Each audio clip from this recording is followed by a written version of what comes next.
Los Angeles has always been a city of dreams and legends, but some legends refuse to fade away. In the upscale neighborhood of Bel Air, hidden behind tall gates and lush greenery, stands a house that once belonged to Bruce Lee, the martial arts icon whose influence still reverberates around the world. But according to some, his presence lingers in a much more literal way. After Bruce Lee's untimely death in 1973, his Bel Air home changed hands multiple times. Over the years, various residents reported unsettling experiences, strange noises echoing through the halls, the faint shuffle of feet on hardwood floors, and, most chillingly, the distinct sound of martial arts movements in an otherwise empty room. One former owner, who preferred to remain anonymous, described waking up in the middle of the night to the rhythmic sound of punches and kicks slicing through the air. When he turned on the lights, the room was still. No open windows, no intruders, just silence. It felt like someone was still training, he later admitted. Perhaps the most eerie encounters involved the house's mirrors. Multiple visitors have claimed that when walking past certain mirrors at night, they caught glimpses of a shadowy figure in their reflection standing behind them, moving fluidly, as if practicing forms. But when they turned around, there was nothing there. One woman, a friend of the home's later owner, recalled, "I was fixing my hair in the hallway mirror when I saw something behind me. A shape, a person small but powerful, moving like a fighter. I turned so fast, but nothing. I laughed it off at first, but I felt something in that house. Presence. It wasn't frightening, but it was there." Some believe that Bruce Lee's relentless dedication to his craft, his philosophy, and his unfinished dreams may have tethered his spirit to this world.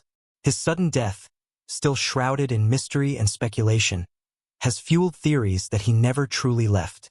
Could his energy remain, continuing to train in the only way he knew? Skeptics dismiss the rumors as imagination, a combination of admiration and superstition. But others, including those who have experienced these encounters firsthand, believe otherwise. To this day, those who pass by Bruce Lee's former home sometimes pause, glancing at the darkened windows, wondering if just maybe the legend himself is still there, training in the shadows. As the years passed, the stories about Bruce Lee's Bel Air home only grew stranger. Neighbors whispered about flickering lights in the dead of night, even when the house was unoccupied. Some claimed they could hear faint echoes of a voice, murmuring, as if reciting a mantra or a lesson in martial philosophy. But the most unsettling accounts came from those who dared to spend the night inside. One such guest, a documentary filmmaker researching Bruce Lee's life, was invited to stay overnight by the home's then owner. Eager to soak in the atmosphere, he set up a camera in the main hallway, hoping to capture anything that might explain the strange tales. At 3:12 a.m., he awoke suddenly, feeling a rush of cold air wash over him.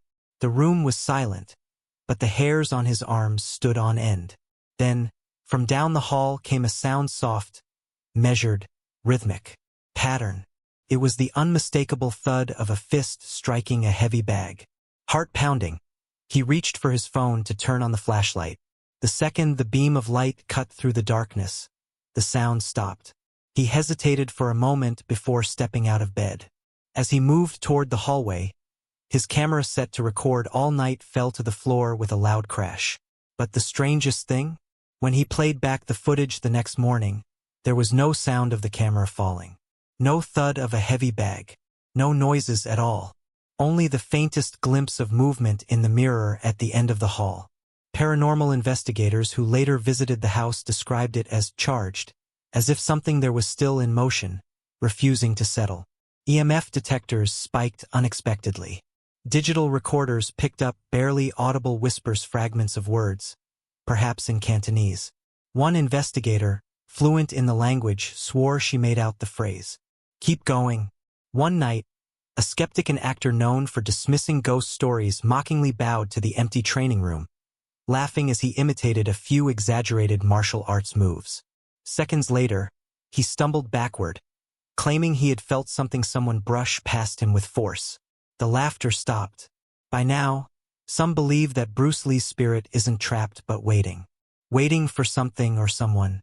A few who have trained in the house say they felt an unexplainable force guiding them, correcting their movements. Others have left in a hurry, shaken by the sensation that they weren't alone. And then there are those who wonder, if the greatest martial artist of all time still walks these halls, what is he searching for? And what will happen when he finds it?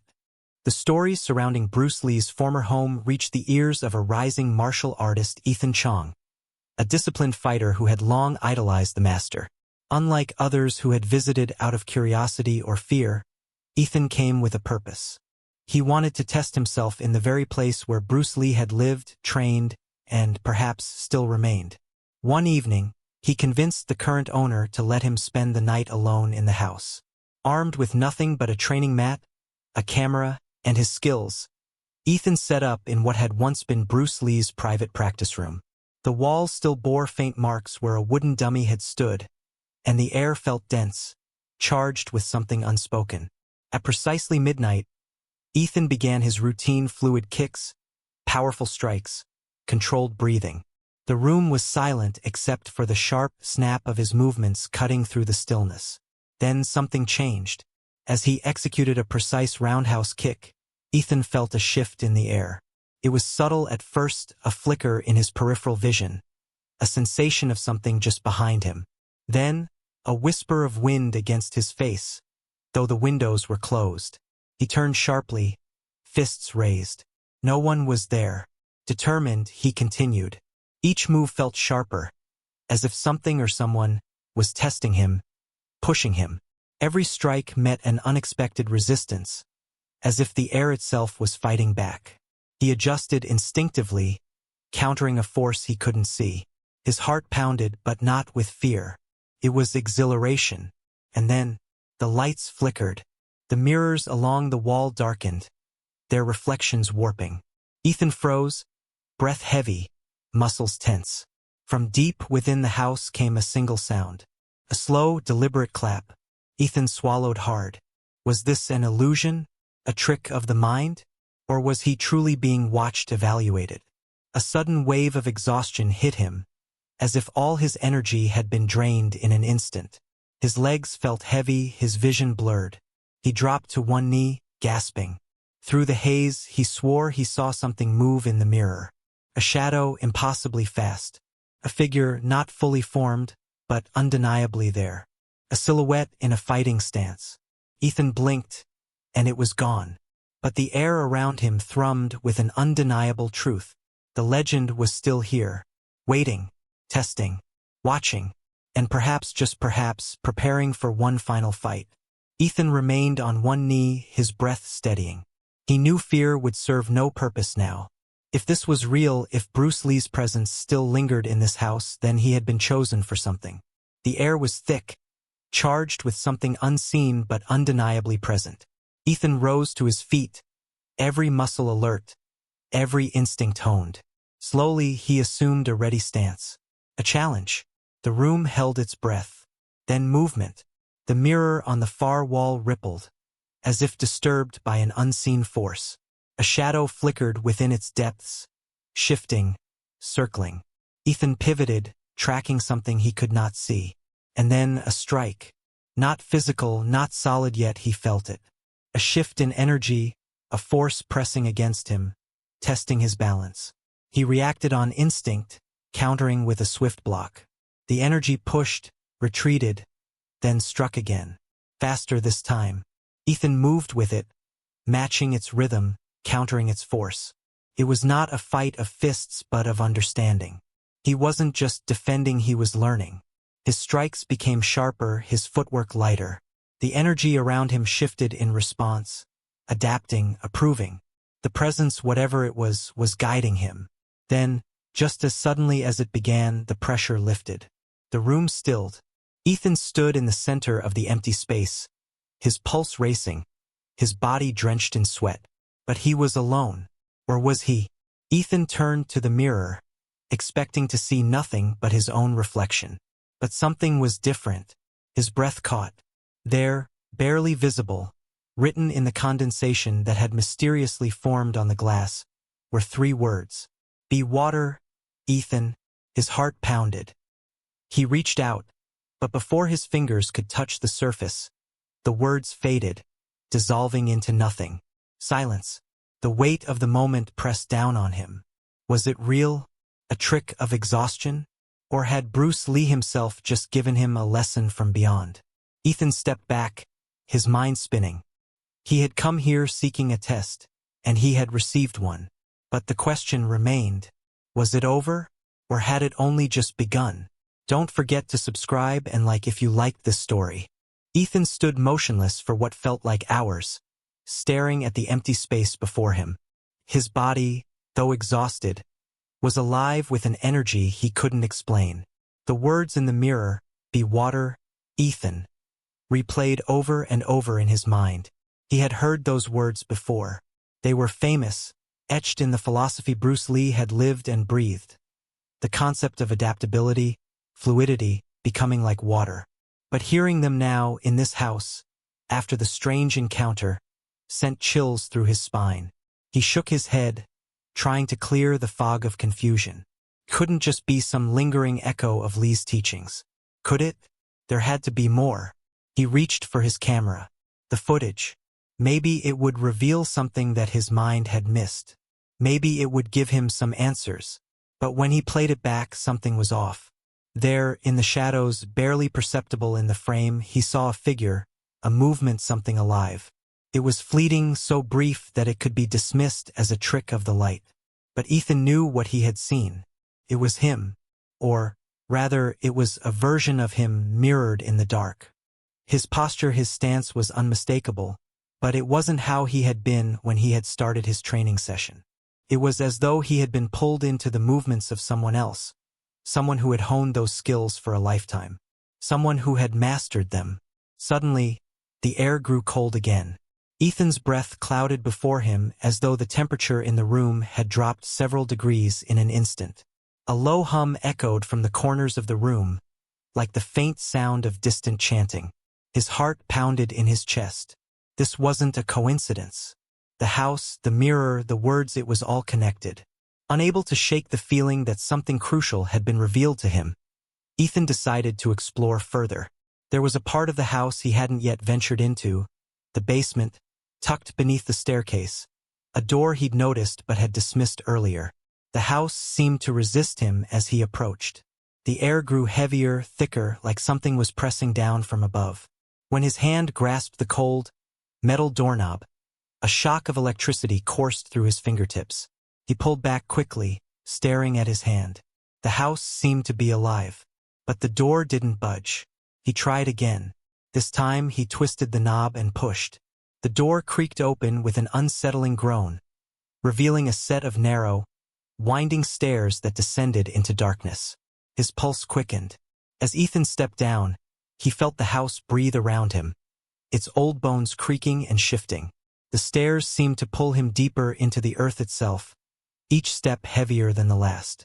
The basement smelled of dust and forgotten time, and the walls were lined with old, faded photographs. Then, just ahead, he saw it. A door no larger than a closet at the far end of the room. Ethan approached it, but before he could reach for the handle, the door swung open by itself. Inside, there was a simple wooden chair, and beside it, a small table stacked with books written in languages Ethan didn't recognize. One particular book was open, its pages yellowed and worn. He reached for it, the ancient leather binding cracked and fragile in his hands. And then he saw it, a name written in flowing ink across the first page. Lee Jun Fan. It was Bruce Lee's full name. But what was this book? And why was it here, hidden away? Ethan turned the pages, each one filled with strange symbols and diagrams. They weren't just martial arts techniques. No, these were something different, something darker. The symbols looked almost like runes. Symbols of power and control, not just over the body, but over the mind and soul. Then, as he turned the last page, a single sentence was written in bold, red ink. The path of water flows through all who are worthy. A voice, cold and disembodied, echoed through the basement, reverberating in his skull. Are you worthy? Ethan's heart stopped. The door slammed shut behind him. Ethan spun around, his breath catching in his throat. The door had closed with such force that the house seemed to groan under its pressure. For a moment, he stood there in the dim light of the basement, feeling a rising panic in his chest. The voice, cold, deliberate, still echoed in his ears. "Are you worthy?" He stepped back, his fingers trembling as they brushed against the walls. The symbols in the book swam before his eyes, their meaning twisting and shifting like a riddle he couldn't solve. The air in the room was thick with an unspoken challenge, and every part of him screamed to leave, to run back up the stairs and never look back. But the question hung in the air, heavy as a storm cloud. "Are you worthy?" Ethan's mind raced. What was he even doing here? Was this all just an illusion, a manifestation of his own obsession with Bruce Lee? Or was something much more dangerous at work, something that had been waiting for him all along? The floor beneath his feet groaned as if responding to his thoughts. He heard it again, another whisper, faint but clear. "You must become the water." The walls seemed to pulse with energy, the temperature dropping even further. The shadows in the corners of the room stretched out, twisting like living things, and Ethan could feel them pulling at his very essence, testing his resolve. Was he truly worthy of the teachings, of the power that Bruce Lee had once wielded? His mind flashed back to the training he'd done earlier in the house, the feeling of being guided, of something in the shadows pushing him forward, challenging his every move. That invisible force had felt like a mentor, but now, in this basement, it felt more like a test that could break him if he failed. Suddenly, without warning, the book began to glow. The pages fluttered as if a breeze had passed through the basement, but there was no wind. Ethan's hands instinctively shot out to catch it, and as he did, the room around him began to shift. The walls dissolved into mist. The floor beneath his feet became liquid, warm and flowing like a river, and the faintest sound of rushing water filled the air. Ethan gasped as he felt himself pulled forward, his body weightless as if floating downstream. In a blur of motion, he found himself standing in a vast, open space, an ancient courtyard surrounded by stone walls, shrouded in mist. The air here was thick, heavy with history and something else, something that made his skin crawl. At the center of the courtyard stood a figure, a shadowed form, cloaked in darkness. As Ethan stepped forward, the figure turned to face him, revealing the glint of sharp, knowing eyes. For a moment, he felt as though time itself had stopped. This wasn't just any man. This was Bruce Lee, or at least the essence of him. The figure's voice was soft but firm, its tone commanding. "I have waited for you." Ethan's heart pounded. His knees felt weak, as if the gravity of the moment was pulling him into the ground. "What do you seek?" the figure asked, its voice cutting through the air like a blade. Ethan swallowed hard, struggling to find the words.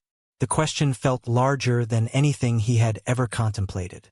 The power of the house, the training, the strange occurrences, they had all led him here. But why? What had he truly come for? I want to understand," Ethan said, his voice trembling with a mixture of reverence and fear. "I want to know the truth of what Bruce Lee knew. The power behind the martial arts, the philosophy, the spirit." The figure tilted its head, and for a moment, it seemed to laugh, not in mockery, but in a way that was both knowing and profound. "You seek the water," it said, "the water that moves through all things, unbreakable yet unshakable. But do you understand what it truly means to be water?" Ethan's mind raced. The teachings he had learned over the years flashed before his eyes, the fluidity, the adaptability, the mastery of mind and body. But now it felt like something much deeper was being asked of him, something beyond just technique. The figure raised its hand, and suddenly, the ground beneath Ethan began to tremble. The courtyard around him shifted, the mist parting to reveal four large stone pillars, each one inscribed with strange symbols. At the base of each pillar was a different element: water, fire, earth, and air. "You must choose," the figure said. "Each path will test you. But remember, there is no turning back once you make your choice." Ethan's breath quickened. The room felt alive with power, and he knew that whatever he decided here would change everything. Each element represented something vital: water, the flow of life; fire, the destruction and rebirth; Earth, the foundation of all things. Air, the breath of freedom. The figure stepped aside, gesturing to the 4 pillars. Choose wisely, Ethan. Your path will define who you are and who you will become. The courtyard fell silent, the weight of the moment pressing down on him.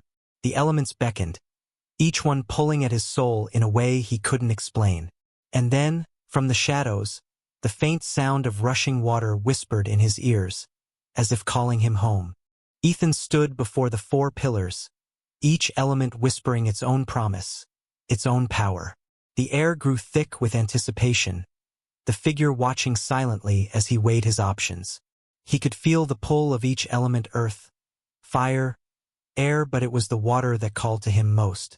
It was the fluidity, the adaptability, the force that could shape and reshape the world around him. With a steady breath, he stepped forward and placed his hand on the water pillar. In an instant, the world around him shifted. The ground beneath his feet gave way, and he felt himself plunging into the depths, the water enveloping him completely.